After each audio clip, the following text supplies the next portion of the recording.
What's up guys, welcome back to my channel. अगर आपकी भी जेई रैंक 1 लाख से 3 लाख के बीच में है ना, तो अभी आप इस वक्त सबसे ज्यादा कंफ्यूजिंग या डिफिकल्ट जोन में फंसे हुए हो पूरे एजुकेशन सिस्टम में। बिकॉज बात ये नहीं है कि ऑप्शंस नहीं है आपके लिए, बात ये है कि आपके लिए ऑप्शंस बहुत ज्यादा हैं एंड कोई भी आपको सच नहीं बता रहा होगा कि एक्चुअली में क्या मिलने वाला है। इस वीडियो में मैं वो नॉइस रिमूव करने वाला हूं जो इस रैंक पे बैठे हुए बच्चों को हर तरफ से जो नॉइस हिट कर रही होती है ना, उस नॉइस को रिमूव करेंगे। मैं आपको एक्चुअली बताऊंगा कि इस रैंक पर क्या आप डिजर्व कर रहे हैं, क्या आपको मिलना चाहिए, एंड इसके साथ साथ एक ऑनेस्ट ब्रेकडाउन करेंगे एक रिसेंट इंस्टीट्यूट का जो बहुत पॉपुलर हो रहा है, which is the ऑल्टा school of technology. तो डिटेल में बात करते हैं गाइस, आपकी रैंक पे आपको क्या मिलना चाहिए, क्या आप एक्सपेक्ट कर सकते हो एंड क्या चीजें ऑफर कर रहा है ऑल्टा। आइए डिटेल में बात करते हैं। अगर 1 लाख से 3 लाख के बीच में रैंक है, दिस इज फॉर यू। सबसे पहले रियलिटी चेक। मैं कुछ डेटा देख रहा था, हर साल करीब करीब 12 से 13 लाख बच्चे जेईई मेंस का एग्जाम देते हैं एंड अगर मैं टोटल सीट्स की बात करूं आपके आईआईटीज, एनआईटीज, जीएफटीआईज मिलाकर, तो 55,000 ही है। तो मैं रिजल्ट रेशियो चेक कर रहा था कि अराउंड 11 साढ़े 11 लाख बच्चों को हर साल इनमें सीट्स नहीं मिलती है एंड उन्होंने एक्चुअली में मेहनत भी करी है, बट फिर भी उन्हें अच्छे ऑल्टरनेटिव्स अपने लिए खुद ही ढूंढने पड़ते हैं बिकॉज यहाँ सीट्स ही नहीं है। अब यहाँ एक इंपॉर्टेंट बात समझो बच्चों, अगर आपकी रैंक 1 लाख से 3 लाख के बीच में, इसका मतलब ये नहीं कि तुम फेल हो गए हो। इसका मतलब ये कि हमारे एजुकेशन सिस्टम के पास तुम्हारे लिए सीट्स नहीं है। इट्स जस्ट दैट तुमने भी मेहनत की और आप अच्छी रैंक लेकर आए हो। अब जो डिसीजन आपको लेना है वो इस बात पे डिपेंड करता है कि ये मत सोचो कि मुझे आईआईटी एनआईटी नहीं मिली तो अब मैं क्या करूंगा।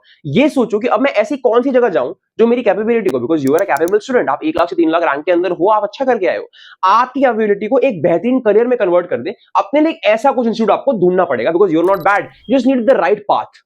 अब बात करते हैं प्राइवेट कॉलेजेस के ऑप्शंस की। जो भी प्राइवेट कॉलेज 6 लाख से 12 लाख तक की फीस लेकर बीटेक प्रोग्राम्स करवा रहे हैं, उनके करिकुलम बहुत लार्जली आउटडेटेड है ना। इंडिया में ये कहावत फेमस ही क्यों हुई कि आप पत्थर हवा में फेंकोगे किसी इंजीनियर पर जाके गिरेगा, है ना। ऐसा क्यों? बिकॉज इंजीनियर इतने वेले क्यों रह जा रहे हैं, जॉब क्यों नहीं मिल रही है? इसलिए नहीं मिल रही है बिकॉज आप उस करिकुलम में पढ़ ले रहे हो जिसकी आज जरूरत नहीं है। चीजें बहुत तेजी से बदल रही हैं। ऐसे कॉलेजेस में जो सिलेबस होता है वो थ्योरी कवर करा रहा होता है, लैब जो है वो अंडर रिसोर्स होती है। जो प्लेसमेंट की बात करें वो 5 से 10% होती है, और वो भी 5 से 10% पता है कौन है? वो कैपेबल बच्चे हैं जो अपनी मेहनत से खुद को प्लेस करवा लेते हैं। बस कॉलेज के अचीवमेंट में उनका नाम लिख दिया जाता है कि आपने हमारे कॉलेज से पढ़ाई की तो आपका अचीवमेंट में हमें नाम लिखना पड़ेगा। आप नहीं भी उसकी मदद करते तब भी वो कर लेता, he is a capable student या she is a capable student. तो बच्चों की क्रेडिबिलिटी खाकर ही उनका वो हिसाब चल रहा है 5 से 10% वाला। मैं ये नहीं कह रहा हूं कि प्राइवेट कॉलेजेस बहुत बेकार है या फिर बहुत रिस्की चीज है। मैं बस ये बोल रहा हूं कि जिस रैंक ब्रैकेट के अंदर आप हो ना, यहां पर risk to reward ratio calculate करना या इवैल्यूएट करना बहुत इंपॉर्टेंट हो जाता है। अच्छे कॉलेजेस, मतलब कॉलेज कैसा भी हो, अगर बहुत अच्छा पढ़ने वाला बच्चा हो तो अपने लिए रास्ता निकाल लेते हैं। जैसे मैंने बताया कि पुराने आउटडेटेड कॉलेजेस से भी बच्चे निकल जाते हैं, प्लेसमेंट खुद ले लेते हैं, बट कॉलेज की हेल्प नहीं मिलती। एक और मैंने रिपोर्ट देखी 2023 में, एआईसीटीई की रिपोर्ट आई जिसमें देखा 45 से 50% of engineering graduates in India are considered not industry ready at the time of the graduation. तो ये चीज देख के थोड़ा लगता है यार 50%, मतलब अगर हर साल 10 लाख बच्चे पढ़ रहे हैं तो 10 लाख में से 5 लाख बच्चे लायक ही नहीं है, ऐसा कैसे हो सकता है? So when I'm looking at alternatives, I'm not looking at something different.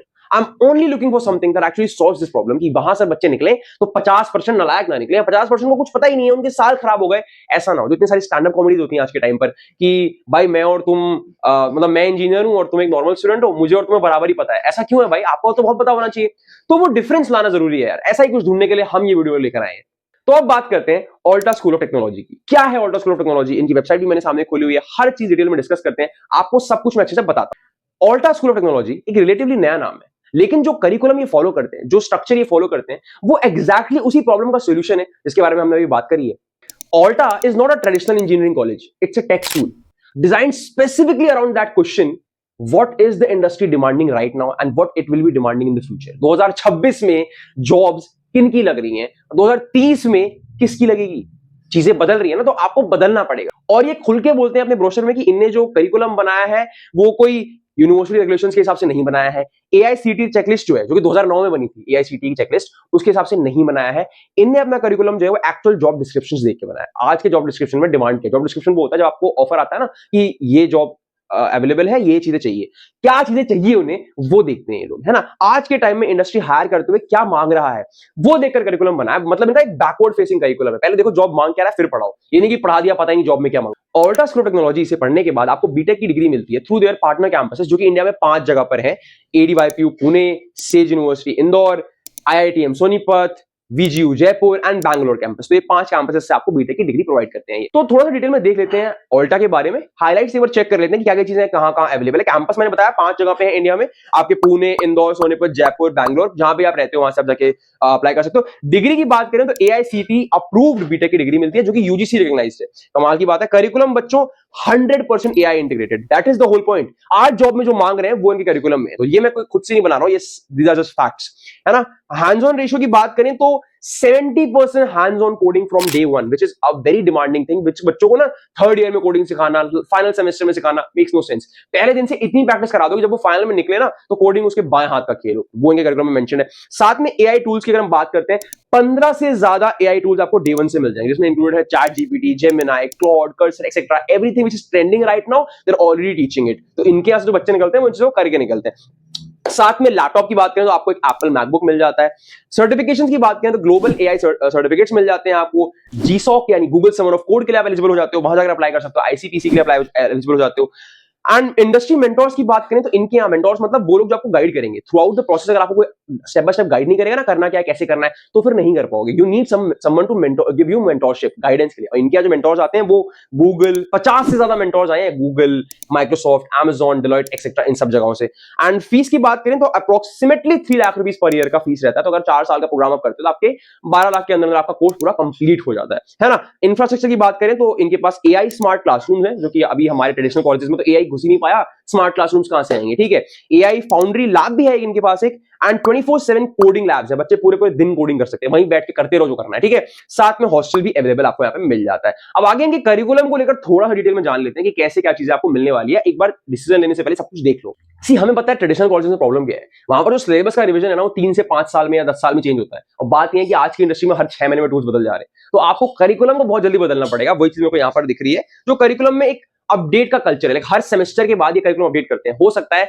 जो आपके कॉलेज के थर्ड ईयर के बच्चों ने पढ़ा था ना सेकंड ईयर में, आप उससे भी कुछ ज्यादा एडवांस पढ़ रहे होगे अपने सेकंड ईयर में। तो करिकुलम इतना तेजी से बदलता है इनका। मैं इनके फर्स्ट ईयर के बच्चों के अचीवमेंट्स देख रहा था या इनके करिकुलम को समझने के लिए देख रहा था, तो मैंने देखा जो पहले सेमेस्टर में बच्चे हैं ना, वो अपने पोर्टफोलियो को, पर्सनल पोर्टफोलियो को बिल्ड करने के लिए एक ई-कॉमर्स प्रोडक्ट पेज बनाते हैं, पोर्टफोलियो के लिए एक वेबसाइट बनाते हैं, एक वेबसाइट डेवलप कर रहे हो आप पहले सेमेस्टर, आपको सिखाया जाएगा, आप करोगे वो, आपको करके दिखाना पड़ेगा, है ना। साथ में यहाँ पर एक AI पावर्ड क्विज ऐप भी बनाया है ईयर 1 के बच्चों ने। ये सब अचीवमेंट्स कह लो या करिकुलम कह लो, आप जो कह लो, ये तो करिकुलम कह रहे हैं, मैं तो अचीवमेंट कह के चलूंगा, है ना। चैट जीपीटी का API यूज करते हैं।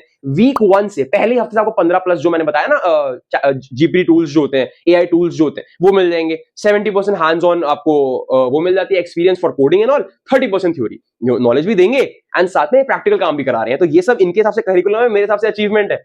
हर मॉड्यूल के बाद बच्चे यहाँ पर लाइव प्रोजेक्ट्स पे काम करते हैं, है ना। 30 से ज्यादा live projects over the years build करते हैं अपने पूरे प्रोग्राम के दौरान। और इतना काम जब आप करोगे और जाओगे कहीं अप्लाई करने, बोले काम किया है, आप बोलोगे यस काम किया है सर। या जब मार्केट में जीपीटी बेस्ड टूल्स है ना, या फिर नो कोड लो कोड जैसी चीजें मेन स्ट्रीम हो रही हैं, तो यही वो कॉलेजेस हैं जो तुम लोगों को डे वन से इन चीजों के लिए प्रिपेयर कर रहे हैं, है ना, रेलेवेंट बनाना चाह रहे हैं। तो ये whole point of adding all these things. College के लिए आसान नहीं होता करिकुलम बार बार बदलना, टीचर्स को रेलेवेंट नॉलेज देना, बच्चों को रेलेवेंट नॉलेज देना, कॉलेज के लिए आसान नहीं होता। बट ये सब कुछ कर रहे हैं बिकॉज आज के टाइम पे यार ये अपने जीपीटी बेस्ड टूल्स आ गए, फिग्मा प्लगइन्स आ गए हैं, नो कोड लो कोड आ गया, इन सब से ही बच्चे इररिलेवेंट हो जाते हैं, इन्हें पता ही नहीं नॉलेज। ये नॉलेज आपको देना ही उनका काम है। अब बात करते हैं प्लेसमेंट्स को लेकर। प्लेसमेंट्स जो है ना बच्चों, इनके यहाँ पर एक कल्चर है सेमेस्टर 1 से उसके लिए सोचो, सेमेस्टर 4 में नहीं या फिर ईयर 4 में नहीं। क्योंकि होता क्या है, जो बहुत टैलेंटेड बच्चे होते हैं वो 4th ईयर तक जो अपने टैलेंट से खुद ही अपने रास्ता ढूंढ लेते हैं, प्लेसमेंट ढूंढ लेते हैं, एंड बस कॉलेज अपने ब्रोशर में मेंशन करता है कि हमने प्लेसमेंट दिलाया। आपने नहीं दिलाया, हम भी एक कॉलेज से पढ़ रहे हैं, हमें पता है प्लेसमेंट कैसे मिलती है। बच्चे खुद जा के अप्लाई करते हैं, ले लेते हैं। तो वो कल्चर ही नहीं होना चाहिए कि बच्चे को चौथे साल तक पहले छोड़ दो, जो करना है करो, फिर बोलो कि चलो प्लेसमेंट के लिए 1-2 कैंपस ड्राइव करा देते हैं। नहीं, इनके यहाँ पर करिकुलम डिफरेंट है।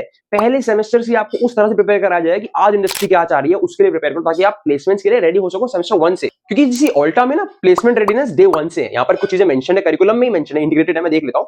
रेज्यूमे बिल्डिंग की वर्कशॉप आपको मिल जाएंगी, मॉक इंटरव्यूज आपके होंगे, आप इंटरव्यू की प्रैक्टिस करोगे वहां पर जाने से पहले ही, है ना, एक्चुअल इंटरव्यू में जाने से पहले ये आपको प्रैक्टिस करा देंगे। आपको प्रोजेक्ट डॉक्यूमेंटेशन करना सिखाएंगे, है ना, प्रोजेक्ट कैसे बनाते हैं, डॉक्यूमेंट्स बनाकर रेडी करके दिखाना पड़ेगा कि यार हमने ये प्रोजेक्ट किया हुआ है। ये सब कुछ इनके करिकुलम का पार्ट है। और इतना ही नहीं, सेकंड ईयर में 20 से ज्यादा स्टूडेंट्स ने टेक इंटर्नशिप्स क्रैक की है। This is a great achievement. Second year के बच्चों को ना दुनिया का पता नहीं होता क्या हो रहा है, एंड यहां पर इनके सेकंड ईयर के बच्चों ने 20 से ज्यादा टेक इंटर्नशिप क्रैक किया है। 30 से 40 हजार पर मंथ की इंटर्नशिप, इतना इंडिया में जॉब वालों को नहीं मिल रहा। इंटर्नशिप में 30-40 हजार रुपए पर मंथ ले रहे हैं। एंड ये सब फाइनल ईयर के बच्चे नहीं है, ग्रेजुएशन के बाद के बच्चे नहीं है, ये सिर्फ और सिर्फ सेकंड ईयर के बच्चे जो पढ़ रहे थे, पढ़ते पढ़ते इंटर्नशिप करके 30-40 हजार रुपए महीना कमा गए। अब बात करते हैं थोड़ी कैंपस लाइफ की। अब कैंपस लाइफ में बात करने से पहले मैं बताना चाहूंगा कि एक बहुत चीज जो अंडररेटेड है कैंपस को लेकर, वो है पीयर ग्रुप। आपका पीयर ग्रुप डिसाइड करता है कि आपका माइंडसेट किस तरह डेवलप होने वाला है। अगर आपका अच्छा पीयर ग्रुप नहीं है, आपके आसपास लोग अच्छे नहीं है, तो फिर आपको बहुत अच्छी पढ़ाई मिलने के बाद भी आप उस तरह का परफॉर्मेंस नहीं कर पाओगे ना। आई थिंक आप सब समझ रहे हैं मैं क्या बोल रहा हूं। तो इनके यहाँ पर सिलेक्शन टॉप के 5% बच्चों का होता है ना, ऑल्टा के सिलेक्शन प्रोसेस से 5% ही बच्चे सिलेक्ट हो पाते हैं। तो टॉप के 5% बच्चों के साथ आप पढ़ रहे होंगे, अमंग्स द टॉप स्टूडेंट होंगे, तो किस तरह का पीयर ग्रुप बनेगा, बहुत इंपॉर्टेंट चीज है, इस पर बड़ा ध्यान देना। टॉप स्टूडेंट्स के साथ पढ़ने के बाद ना आपकी माइंडसेट अलग लेवल का होगा, बातें अलग लेवल की होंगी। और इसके साथ मैं देख पा रहा हूं वेबसाइट पे इसी अप्रैल में, यानी लास्ट मंथ ही, ऑल्टा के कैंपसेस यानी पुणे, इंदौर और गुड़गांव के जो कैंपसेस हैं, इन तीनों में ना बच्चों हैकाथॉन्स करवाए हैं। एंड सिर्फ ऑल्टा के बच्चे नहीं आए थे उसमें कॉलेज, मतलब पूरे बच्चे जो है ना वो पूरे अक्रॉस इंडिया से आए थे, बिकॉज इनके 5 कैंपस पूरे इंडिया में फैले हुए, तो हर जगह नेटवर्किंग है इनकी, तो बहुत सारे कॉलेज के बच्चे आए थे। एंड वहां पर 50,000 रुपए की प्राइज मनी जीते हैं बच्चों ने, मतलब एक बड़े लेवल पे चीजें सब चल रही है यहाँ पर, ठीक है। ऑल्टा के स्टूडेंट्स ने वहां पर कंपीट किया एंड वो जीते भी। वहां पर पूरे कंट्री से स्टूडेंट्स आए थे, टेक ग्रेजुएट्स आए थे, टेक ब्रेनर्स आए हुए थे पूरे, एंड वो सब आए एंड उनके खिलाफ ऑल्टा के स्टूडेंट जीते हैं। तो ये एनवायरमेंट जो तुम एंटर करने वाले हो, ये एक कॉम्पिटिटिव एनवायरमेंट होने वाला है ना, एक ब्रेनस्टॉर्म करने का मौका मिलने वाला है। यहाँ पर जाके सोने को नहीं मिलेगा, यहाँ 4 साल लगा के मेहनत करनी पड़ेगी। एंड एक्चुअली में उन लोगों के साथ रहोगे जो बहुत कॉम्पिटिटिव है, अगले का माइंडसेट देखोगे, सीखोगे, समझोगे, तो फिर उस तरह का डिसीजन आप भी ले पाओगे कि भाई मुझे कैसे आगे बढ़ना है। पता है ज्योग्राफी भी बहुत मैटर करती है। ऑल्टा के कैंपसेस कहां कहां पर है, मैंने ये चीज मैं उस पेज मैप पे देख रहा था। ऑल्टा का जो पहला कैंपस जो कि मैं मेंशन करूंगा वो है पुणे में, जो कि एक आईटी और मैन्युफैक्चरिंग का हब है। अगला इनका गुड़गांव में, जहां पर एक स्टार्टअप का इकोसिस्टम बिल्ड हो रहा है। मैं गुड़गांव के पास ही रहता हूं, और गुड़गांव में इतने ऑफिस है ना कि जितने आप सोच नहीं सकते, मतलब 500 से ज्यादा ऑफिस गुड़गांव के अंदर है।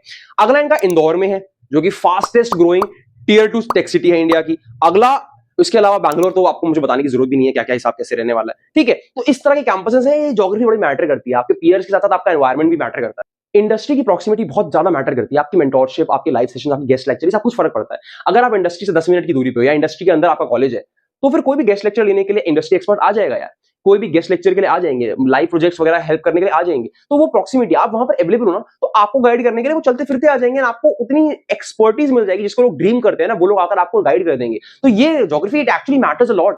लास्ट क्वेश्चन, क्या ऑल्टा आपके लिए सही डिसीजन होगा? मैं आपके लिए ऑनेस्ट ओपिनियन रखूंगा, Alta is a new school of technology, है ना, न्यू एज टेक स्कूल है यहाँ पर। अगर आप 30 साल का एल्यूमिनाई नेटवर्क ढूंढ रहे हो कि जहां पर से 30 साल से बच्चे पढ़ रहे हो, बहुत बड़ा एल्यूमिनाई नेटवर्क हो, या फिर वही पुराना करिकुलम ढूंढ रहे हो, तो वो यहाँ नहीं मिलेगा। बट ये जरूर कंसिडर करना कि जो पुराने ट्रेडिशनल कॉलेजेस हैं, 30-30 साल से एल्यूमिनाई बिल्ड कर रखे हैं, उनके पास सब कुछ डेटा है, बट फिर भी 60-70% बच्चों की जॉब तक नहीं लगवा पाते, बेसिक जॉब भी नहीं लगवा पाते। इंजीनियर अपनी फील्ड छोड़ के दूसरों की फील्ड में जॉब करते हैं। तो फिर सोचो, क्या उसका फायदा ज्यादा है या उसका फायदा ज्यादा जो आज के लेवल से पढ़ा रहा है, न्यू एज करिकुलम पढ़ा रहा है? अपने लिए खुद डिसाइड करो, क्योंकि ट्रैक रिकॉर्ड जो है ना बच्चों, वो सिर्फ लॉन्गेटिविटी से नहीं बनता कि हम कब से एग्जिस्ट कर रहे हैं, है ना। 10 साल से बैठे हो, कुछ नहीं किया तो कोई फायदा नहीं, बैठे ही हो। इस चीज से डिपेंड करता है कि आउटकम कौन क्रिएट कर रहा है। यार इनके यहाँ सेकंड ईयर के बच्चे इंटर्नशिप्स कर रहे हैं, 30-40 हजार की नौकरी नहीं मिल रही इतनी लोगों को, ठीक है। आपकी डिसीजन है, आपकी मर्जी है, मैंने आपको सजेस्ट कर दिया। अब बात करते हैं एडमिशन प्रोसेस को लेकर। एडमिशन प्रोसेस यानी एंट्री कैसे मिलेगी, तो वो भी इनका साइट पे क्लियरली मेंशन्ड है, लेकिन बहुत क्लियरली सुनना, सिर्फ टॉप के 5% बच्चे ये प्रोसेस कर पाते हैं। सबसे पहली चीज आपको करनी है, वो आपको इनके एसैट एग्जाम के लिए रजिस्टर करना पड़ेगा, which is the ऑल्टा school of technology का एक स्कॉलास्टिक एप्टीट्यूड टेस्ट होता है ना, एसैट इसे कहते हैं। तो इस स्टेप 1 आपको उसके रजिस्टर करना पड़ेगा, स्लॉट सेलेक्ट करना पड़ेगा, कौन से स्लॉट में एग्जाम देने वाले हो। एग्जाम ऑनलाइन दे सकते हो। स्टेप 2 आपको एसैट को अटेम्प्ट करना पड़ेगा। इसमें एसैट में पेपर में आता क्या है भैया, मैथ्स आती है, इंग्लिश आती है, एप्टीट्यूड आती है। तो वही है क्वांटिटेटिव एप्टीट्यूड, लॉजिकल रीजनिंग और टेक्निकल एबिलिटी, जो जीएटी के एग्जाम होते हैं, थोड़ा से टेक्निकल बेसिस वाले। आपका स्टेप 3 हो जाता है, आपका एक पर्सनल इंटरव्यू होगा इंडस्ट्री एक्सपर्ट्स के साथ। वो देखेगा कि आप में वो जिस्ट है, आप में वो आग है कुछ बनने की या नहीं, वो आपके लिए हो जाएगा। प्रॉब्लम सॉल्विंग स्किल्स आप शोकेस कर रहे होगे। स्टेप 4 आपका हो जाएगा counselling session, online selected candidates के साथ आप काउंसलिंग सेशन में बैठोगे।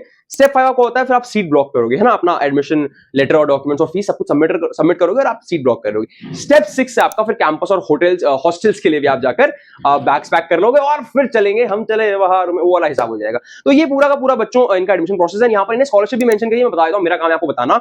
स्कॉलरशिप मेरिट बेस्ड है, अप टू 100% ट्यूशन सपोर्ट है। यानी अगर एसैट के स्कोर और इंटरव्यू के बेसिस पे आपने अच्छा परफॉर्म किया तो यहाँ पर 100% स्कॉलरशिप भी मेंशन्ड है, मैंने बता दिया आपको, ठीक है। यहाँ पर जो एक ब्राइट माइंड स्कॉलरशिप भी है, ऊपर थी मेरिट बेस्ड स्कॉलरशिप, एक ब्राइट माइंड स्कॉलरशिप भी है उन बच्चों के लिए जिनके 12th के मार्क्स से जेई रैंक बहुत अच्छी आई थी, उनको 50% स्कॉलरशिप ऐसे ही मिल जाती है। एक इनके पास वुमेन कोड राइट स्कॉलरशिप भी है, यानी 30% सपोर्ट जो है हाई पोटेंशियल फीमेल कैंडिडेट्स के लिए भी अवेलेबल मिल जाता है। तो ये मुझे इनका एडमिशन प्रोसेस और स्कॉलरशिप देखकर थोड़ा सा कन्विंसिंग तो लग रहा है। तो अगर तुम्हारी रैंक 1 लाख से लेकर 3 लाख के बीच में, तुम्हें 3 स्टेप का एक कोड फॉलो करना है ना, 3 स्टेप का एक पाथ फॉलो करना है। क्लियर कट बता रहा हूं। स्टेप 1, लिस्ट करो कि तुम्हारी प्रायोरिटीज क्या है, फीस, डोमेन, प्लेसमेंट आउटकम्स, या फिर आपका पीयर ग्रुप।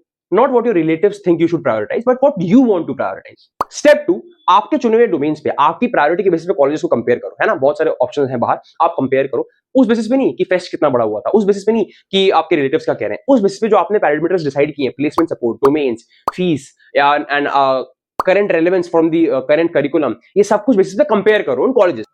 एंड स्टेप 3, अगर इन सब कंसिडरेशंस के बाद आपको लगता है कि ऑल्टा आपकी रेडार में है, आप उसको चूज कर सकते हो, कैंपस भी आपको पसंद आ रहा है, फीस, प्लेसमेंट सब कुछ पसंद आ रहा है, एंड आपकी जो जेई की परसेंटाइल है वो 80 परसेंटाइल के ऊपर, तो आपको एंट्रेंस देने की भी जरूरत नहीं है। सिर्फ इंटरव्यू और काउंसलिंग के बेसिस पे आपका एडमिशन डायरेक्टली हो जाएगा। अगर आपकी 80 परसेंटाइल से ऊपर परसेंटाइल आई है जेई में, तो Alta can be a very good option for you. But अगर तुम्हारी जो रैंक है वो 80 के नीचे, 80 परसेंटाइल के नीचे आपकी रैंक है, तो आपको एसैट का एग्जाम देना पड़ेगा, एंड ये एक एग्जाम डिसाइड करेगा कि आप कहां जाने वाले हो, राइट। डिस्क्रिप्शन में लिंक डाल दिया अप्लाई करने का, जरूर इसमें अप्लाई करना। मैं कोई सेल्स पिच करने नहीं आया हूं, मेरा काम सजेशन देना था। प्राइवेट ऑप्शंस बहुत सारे हैं बाहर आपको, ठीक है, बहुत ऑप्शंस आपको आते हैं, हम भी देते हैं, लेकिन आपको चुनने के लिए अपने पैरामीटर्स डिसाइड करने की किस बेसिस पे मैं चुनने वाला हूं, एंड उन पैरामीटर्स के बेसिस पे जो बेस्ट आपको लगता है उसमें अप्लाई कर सकते हो। अगर ऑल्टा आपका वन ऑफ द कंसिडरेशन है तो जल्द से जल्द अप्लाई कर दीजिए। आप लोग नीचे लिंक डाल दिया है मैंने डिस्क्रिप्शन में, कोई डाउट हो आप मुझसे पूछ सकते हैं। लेकिन 14 मई से पहले अपना डिसीजन ले लेना, बिकॉज 14 मई के बाद ये अपॉर्चुनिटी आपके हाथ से निकल जाएगी। 14 May is the last date to apply to Alta school of technology. Description में लिंक है, इसको फटाफट से अभी अप्लाई तो कर ही दो, स्लॉट बुक कर लो, ऑनलाइन टेस्ट दे दो। टेस्ट देने में किसी कुछ नहीं जाता बच्चों, फटाफट से कर दो, या फिर लिंक सेव करके रख लो। 14 मई से पहले जरूर अप्लाई कर देना, वरना ये अच्छी अपॉर्चुनिटी निकल जाएगी। सीयूईटी के चक्कर में, जेई के चक्कर में बच्चे ऑलरेडी बहुत सी अपॉर्चुनिटीज गवाते हैं, इसे गवाना मत, ठीक है। Thank you so much guys, all the very best. ऐसी बहुत जबरदस्त अपॉर्चुनिटीज लेकर मैं आपके लिए आता रहूंगा, एंड कमेंट में बताइएगा अगली वीडियो किसके ऊपर चाहिए। Thank you so much guys.